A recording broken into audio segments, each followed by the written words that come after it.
Selamat pagi, Anda bersama Dia Mega Sarianjaya di Kompas Bisnis. Bursa saham kita beberapa pekan terakhir dar-der-dor banget. Ada apa sih di bursa saham kita? Pengertian seperti apa yang bisa diterima oleh publik? Saya sudah bersama Head of Equity Research Bahana Sekuritas, Putra Satria Sabiantoro. Selamat pagi. Selamat pagi, Mega. Jadi kita langsung dar-der-dor ya, Mas ya. Seperti bursa saham ya, beberapa Mas, ini, to the point deh. Market yang selama ini kan jadi indikator ya. Sifatnya kan netral ya. Apa yang terjadi di Indonesia, pasti gejalanya lah atau simptomnya terlihat di market. Sebenarnya yang terjadi saat ini, analogi tadi, gejala ada yang nggak beres dengan Indonesia, lalu market meresponsnya, masih relevan nggak sih? Memang yang Mega bilang di awal itu sangat benar dan sangat akurat ya. Bahwa biasanya pasar modal menjadi indikator penting bagi satu perekonomian. Jadi dan khusus untuk pasar saham, biasanya ini merupakan indikator dari pertumbuhan ekonomi gitu. Jadi modal itu biasanya mengalir dari negara yang tidak begitu kuat perekonomiannya ke negara yang perekonomiannya kuat. Terefleksi di sisi mikro di bursa saham. Kira-kira itu yang terjadi sekarang di pasar sahamnya Indonesia. Intinya adalah ini memang pelemahan dari ekonomi, daya beli, mulai terefleksi di sektor-sektor mikro. Dalam hal ini perusahaan-perusahaan yang terdaftar di bursa saham. Jadi pelemahan ini yang diekspektasikan oleh investor yang menyebabkan mereka menarik dananya dari Indonesia. Artinya ada peringatan dini yang diberikan oleh bursa bahwa sektor-sektor penopang pertumbuhan ekonomi nggak baik-baik aja. Bisa dibilang seperti itu. Jadi kalau misalnya ya, kita kan secara pasar modal keseluruhan itu ada 3. Jadi 3-nya itu adalah 1 pasar saham, 2 pasar obligasi, 3 adalah pasar valuta asing atau FX. Nah, 3-tiganya ini ada indikator yang utamanya nih. Yang pertama adalah saham di IHSG, gitu kan. Pasar obligasi di SBN, dan yang ketiga ini pasar valuta asing di nilai tukar rupiah gitu. Nah, pasar saham selalu identik pada pertumbuhan. It's about the growth oriented asset. Begitu Anda membukukan pertumbuhan yang tinggi, yang cepat, itu orang akan suka. Jadi kalau pertumbuhan ekonomi itu kencang, pasti yang naik itu pasar saham terlebih dahulu. Gitu loh. Begitu pula sebaliknya. Itu benar-benar peringatan yang tidak bisa disepelekan ya. Tapi masalahnya, Mas, tidak demikian dengan Bapak Presiden kita. Ada banyak pernyataan kontroversial yang diucapkan lah oleh Pak Prabowo Subianto. Pertama tentang main saham adalah judi. Lalu yang terbaru adalah harga saham naik turun. Ya itu biasa aja, hanya segelintir orang yang stres gitu. Yang penting harga pangan nggak naik. Ya memang betul. Saham hijau atau merah itu sesuatu hal yang biasa. Tetapi yang tidak biasa adalah sampai trading halt kemarin, suspend. Itu loh, Mas. Pertanyaannya adalah, apakah memang Presiden Prabowo Subianto tidak berpihak kepada pasar modal sejak awal beliau dilantik? Saya rasa belum tentu. Gitu loh. Jadi ini merupakan satu pola yang normal dan biasa antara pembuat kebijakan. Biasanya dari sisi tampil di publik itu kan harus memberikan confidence. Saya yakin itu Pak Prabowo dan mungkin tim-tim di dalam lingkarannya beliau itu pasti sangat familiar terhadap konsep yang kita bahas di pagi ini, gitu, di hari ini gitu kan. Jadi saya rasa ini merupakan statement yang seharusnya bisa diinterpretasikan yang berbeda gitu loh. Biasanya itu kalau misalnya dipersepsikan seperti itu ya, mungkin saja Pak Prabowo dan timnya berpikir lain gitu loh. Jadi istilahnya kalau ketemu sama investor asing kita kan tidak boleh terlalu pesimis gitu kan ya. Tapi ada satu hal yang saya mau tekankan gitu loh. Jadi di seluruh dunia manapun ya, mayoritas presiden banyak yang menggunakan pasar saham sebagai indikator KPI-nya, Key Performance Indicator. Saya mau kasih contoh, misalnya Donald Trump. Di periode pertamanya Donald Trump, itu beliau sering sekali nge-tweet loh soal pencapaian bursa saham. Jadi 2017 begitu Donald Trump terpilih, itu kan bursa saham sempat rontok, termasuk di Amerika Serikat kan. Lalu beliau melakukan stimulus-stimulus konkret yang mendukung perekonomian seperti memotong pajak lah dan lain-lain itu kan, sehingga pasar itu merespon dengan sangat positif. Dan begitu indeks misalnya S&P 500 di Amerika Serikat, Dow Jones, Nasdaq itu naik terus dan mencapai rekor-rekor yang baru, Donald Trump tuh dengan sangat happy. Happy banget. Iya, ini menunjukkan perekonomian kita kuat gitu kan. Ini menunjukkan perekonomian kita tahan banting gitu loh. Because of my achievements as the first in command gitu loh, as the commander in chief gitu kan.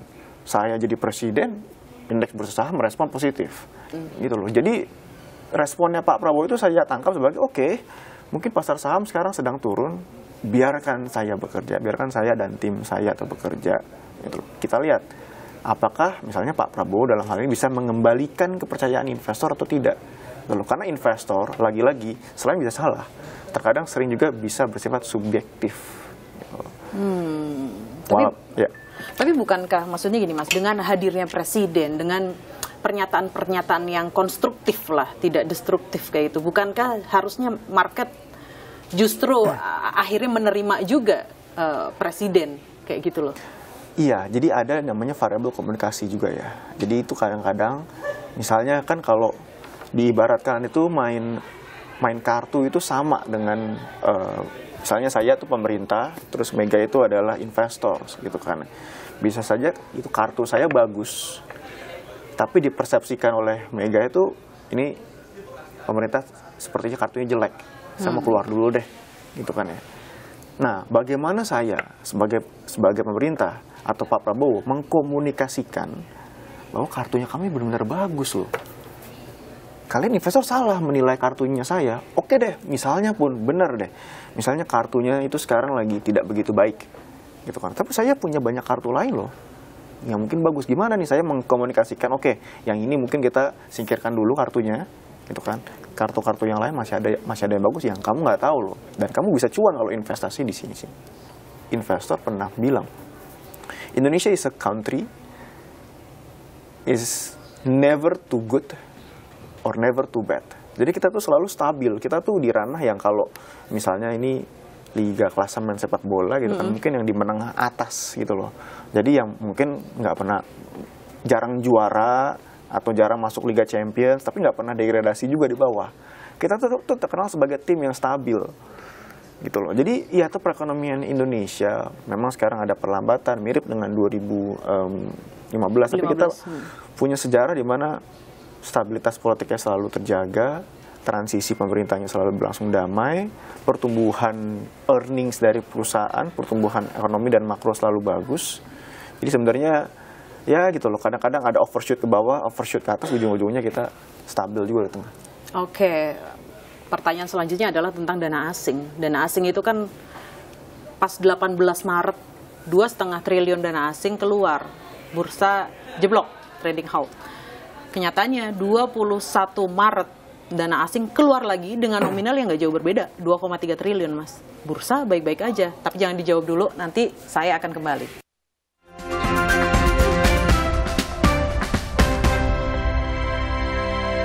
Apakah asing masih menjadi faktor yang sangat dominan terhadap naik turun sampai suspendnya bursa? Ya, jadi memang keluarnya dana asing dari bursa saham Indonesia ini menjadi perhatian khusus karena angkanya sangat-sangat masif, dan saya rasa ini asing yang keluar ini secara nominal ya, ini biasanya kalau dalam kategori normal bahkan bisa dikategorikan krisis.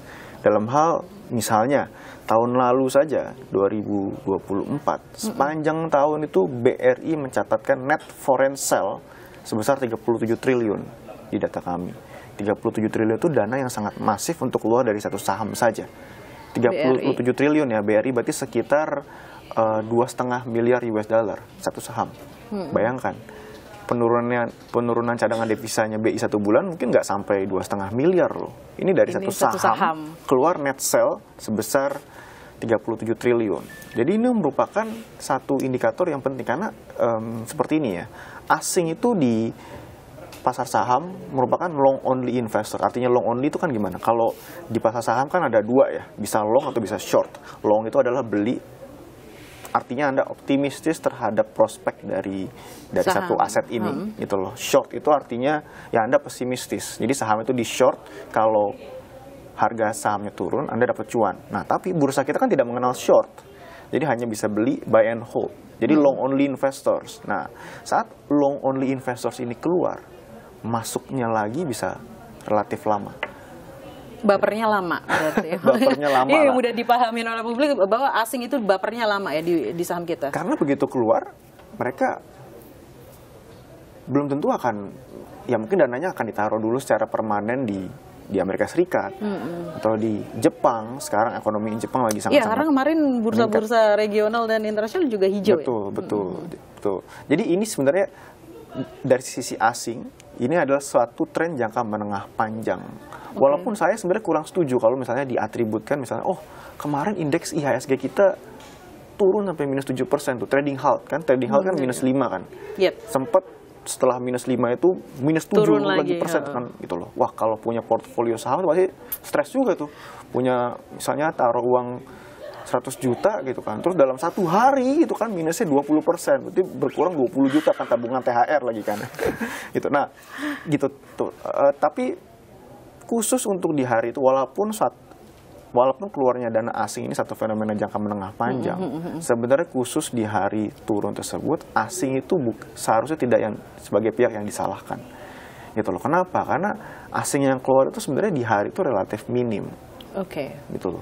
Jadi relatifnya minim, misalnya ya tadi kita sudah bahas BRI yang sudah keluar 37 triliun. BRI itu pada saat indeks bursa saham di pertengahan Maret turun 7%, asingnya hanya keluar 0,3 triliun atau 300 miliar. Nah, tidak mungkin ini satu saham, misalnya BRI waktu itu sempat minus 9, minus 10%, itu didorong ke bawah hanya oleh asing. Gitu loh. Jadi memang kalau diperhatikan, kan bursa saham kita itu sekarang selain ada saham-saham yang blue chips, ada juga saham-saham konglomerat nih, yang performanya tahun lalu itu spektakuler, bagus, sangat spektakuler, bahkan bagus merupakan satu understatement ya. Jadi saham-saham ini memberikan return 100 hingga 200% per tahun. Bayangin, kita nabung saham BCA aja naik 10% satu tahun aja susah gitu kan ya. Ini saham-saham konglomerat ini memberikan return hampir 2 kali lipat, hampir 3 kali lipat dalam setahun. Uang Anda mengganda. Jadi banyak investor-investor retail yang masuk di saham-saham ini.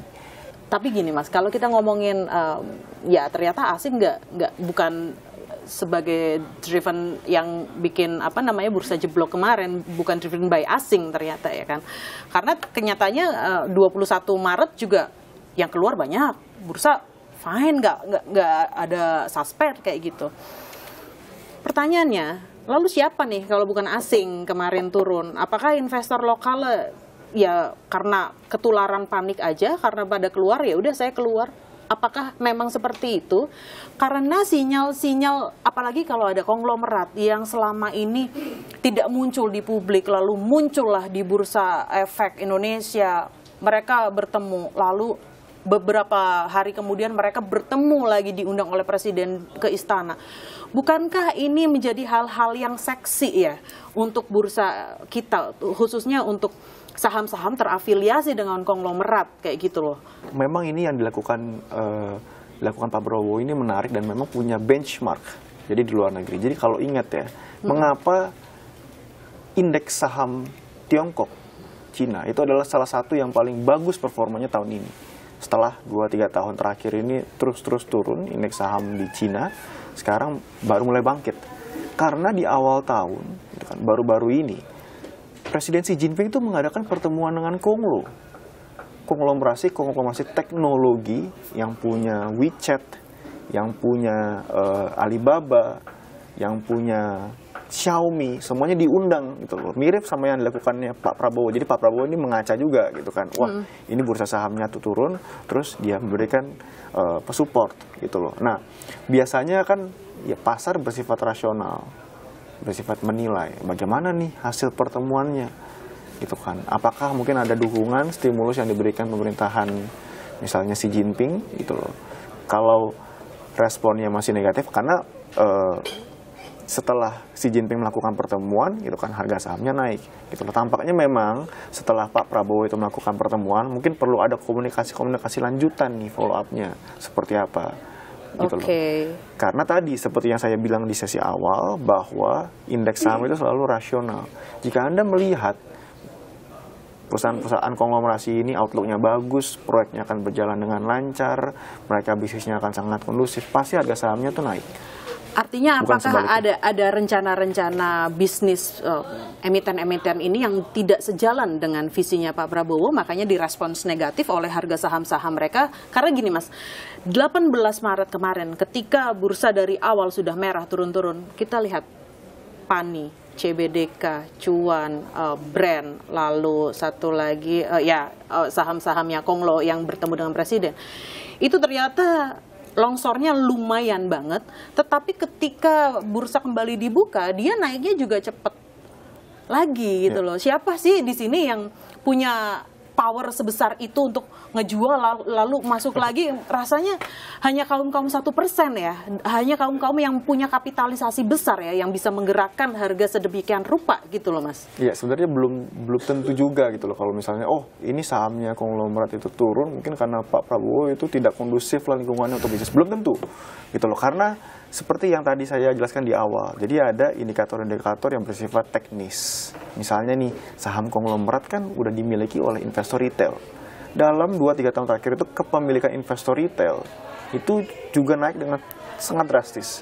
Jadi saya di Bahana itu melakukan tracking saat investor asing jual, siapa yang beli sahamnya gitu loh. Karena kan di bursa pasti ada jual beli saham kan. Saat asing itu, udah deh jual, saya mau keluar, pasti ada yang nampungin gitu loh. Yang nampungin selama ini memang retail.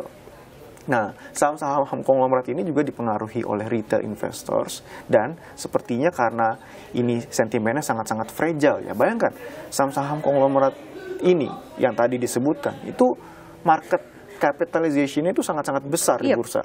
Jadi misalnya turun 1-2% untuk saham-saham besar ini, itu indeksnya bisa kayak langsung -2, -3%. Ini langsung masuk ke psikologisnya dari investor kan. Dan apalagi investor retail kita tidak terlalu dewasa gitu, mungkin kan mereka, waduh seperti ini jual di bawah. Jadi kan prinsip investasi di saham biasanya gampang aja, harusnya beli di bawah, jualnya di atas. Investor retail itu suka terbalik gitu loh, saat lagi turun mereka jual, bukannya malah beli gitu kan ya. Saat lagi naik mereka kejar gitu. Sekarang menurut saya bisa saja ini adalah fenomena ya retail yang biasa lah sebenarnya, yang mendorong bursa saham terkoreksi hampir sedalam ini. Jadi bukan masalah diusilin ya oleh Konglo ya. Saya tidak bilang iya dan tidak bilang tidak. Belum tentu karena pekerjaan saya di sekuritas menganalisa secara flow, secara kepemilikan. Ini ada satu fenomena di mana ya ada animal spirit gitu loh. Saat orang jual semuanya jual. Terus kejadian seperti ini. Nah, ini butterfly efeknya tinggi. Oke, jadi point of view dari pasar modal. Baik, terima kasih Head of Equity Research Bahana Sekuritas, Putra Satria Semjantoro. Sampai jumpa di Kompas Bisnis selanjutnya.